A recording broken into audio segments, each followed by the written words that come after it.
औज़ुबिल्लाहिमिनश्शैतानिर्रजीम बिस्मिल्लाहिर्रहमानिर्रहीम। मेरा नाम है आमिर और इजी फॉरेक्स ट्रेडिंग की तरफ से मैं आपके लिए लेकर आया हूँ फॉरेक्स इन उर्दू, मीन फॉरेक्स का उर्दू में course.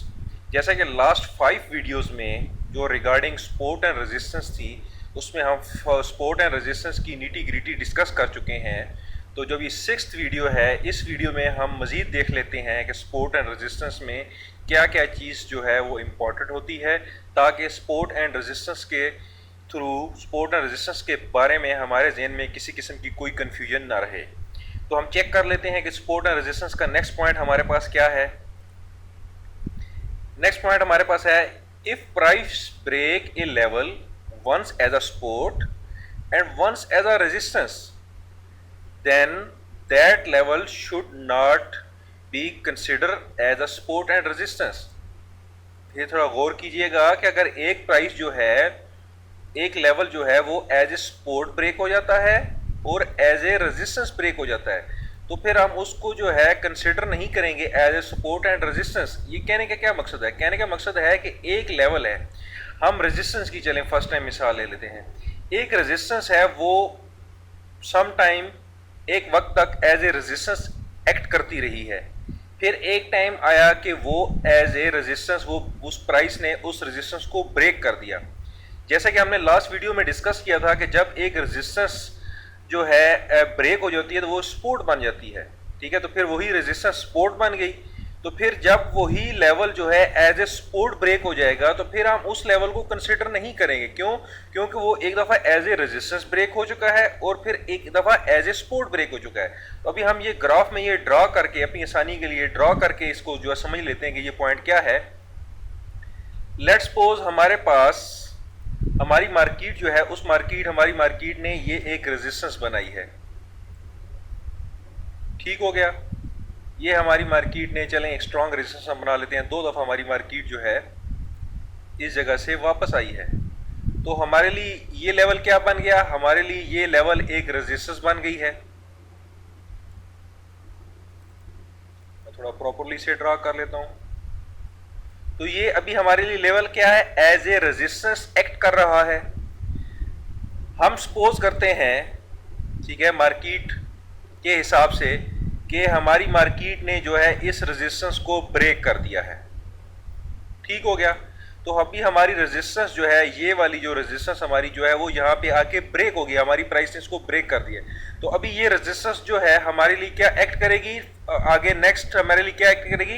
As a support act करेगी। जैसे कि हमने लास्ट वीडियो में समझा था कि जब एक दफ़ा एक रेजिस्टेंस ब्रेक हो जाती है तो वो एज सपोर्ट रिएक्ट करती है, और जब support as a support break हो जाती है तो फिर वो एज जो फर्दर जो है वो एज ए रेजिस्टेंस रिएक्ट करती है।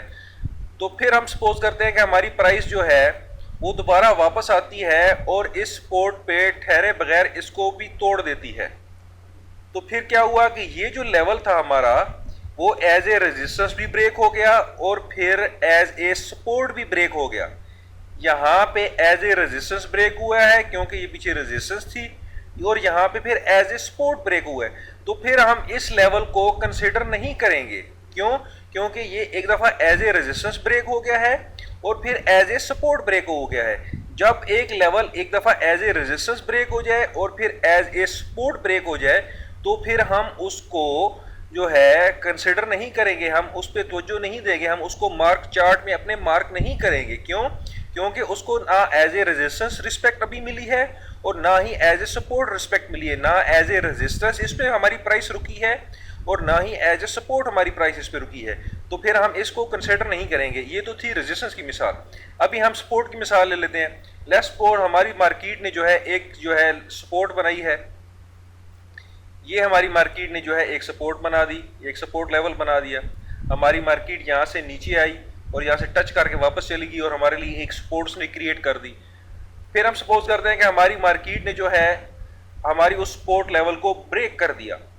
अभी यहाँ पे हमारी सपोर्ट ब्रेक हो चुकी है। जब एक दफ़ा एक सपोर्ट ब्रेक हो जाती है तो वो फिर एक फर्दर जो है फ्यूचर में वो एज ए रेजिस्टेंस काम करती है। तो फिर अभी हमारे लिए ये क्या बन गई है?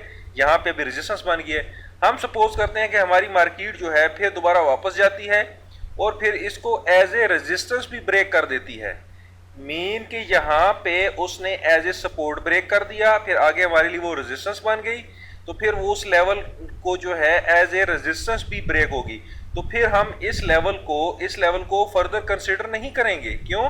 क्योंकि ये हमारे लिए एज ए सपोर्ट भी ब्रेक हो चुकी है और एज ए रेजिस्टेंस भी ब्रेक हो चुकी है। अभी हम कुछ लाइव चार्ट में इसकी मिसाल ले लेते हैं। लाइव चार्ट में अभी हम ले लेते हैं, ये देखें, अभी ये लेवल अगर देखा जाए तो ये लेवल हमारे पास सम टाइम जो है एज ए रेजिस्टेंस रिएक्ट कर रहा था। देखें हमारी मार्केट यहाँ से गई, वापस इसने भेज दी, फिर यहाँ पे टच करके रेजिस्ट होके वापस आ गई, फिर यहाँ पे टच करके रेजिस्ट होके वापस आ गई, फिर हमारी मार्केट यहाँ पे रही, आखिरकार इस लेवल पे आके हमारी जो रेजिस्टेंस है वो ब्रेक हो गई। जब एक दफा रेजिस्टेंस ब्रेक हो जाती है तो फिर वो लेवल क्या हमारे लिए बन जाता है? सपोर्ट बन जाता है। तो फिर इस पॉइंट पे यही जो लेवल था जो हमारी एज ए रेजिस्टेंस रिएक्ट कर रहा था, जब हमारी मार्केट ऊपर से नीचे वापस आ रही थी, तो फिर ये हमारे लिए क्या रिएक्ट करना शुरू होगी? सपोर्ट हो गया। तो फिर देखें यहाँ पे हमारी मार्केट ने इसको एज ए सपोर्ट भी तोड़ दिया और हमारी मार्केट यहाँ पे नीचे आ गई। तो फिर अभी हम इस लेवल को जो है नेक्स्ट टाइम जो है अपने चार्ट पे मार्क नहीं करेंगे। क्यों? क्योंकि ये एज ए रेजिस्टेंस एक दफा रेजिस्टेंस के तौर पे ब्रेक हो चुकी है और एक दफा सपोर्ट के तौर पे ब्रेक हो चुकी है।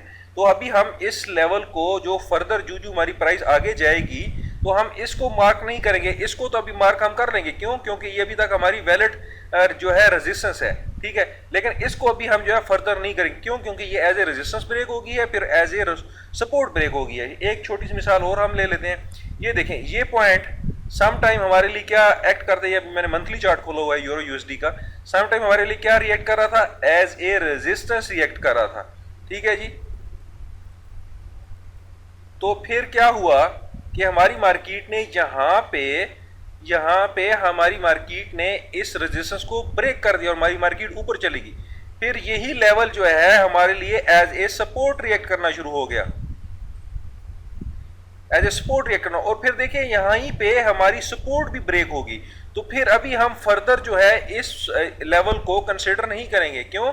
क्योंकि ये एज ए रेजिस्टेंस भी ब्रेक हो गया और एज ए सपोर्ट, और सपोर्ट वाली केस में भी इसी तरह है। अगर आप इसको फ्लिप साइड पे ले जाएं तो ये था हमारा पॉइंट कि जब if price break a level once as a support, यानी कि एक दफा as a support and once as a resistance, या वाइस वर्सा। वाइस वर्सा का मतलब है कि या as a resistance once a break करे या once as a support break करे, ठीक है।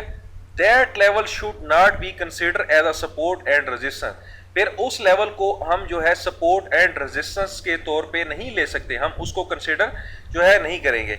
इस वीडियो में इतना ही। नेक्स्ट वीडियो में हम जो है फॉरेक्स में जो सपोर्ट एंड रेजिस्टेंस के रिलेटेड जितने भी पॉइंट्स हैं उनको मजीद डिस्कस करेंगे। मुझे YouTube चैनल पे सब्सक्राइब करना ना भूलिएगा। डेली मोशन के जो चैनल है उस पर फॉलो करना ना भूलिएगा। मेरे फेसबुक का जो पेज है उसको लाइक करके, इजी फॉरेक्स ट्रेडिंग के नाम से जो पेज है उसको लाइक करके मेरी फॉरेक्स रिलेटेड जितनी भी एक्टिविटीज़ हैं उनके साथ इन टच रह सकते हैं। नेक्स्ट वीडियो में मिलते हैं, अपना ख्याल रखिएगा। अल्लाह हाफिज़।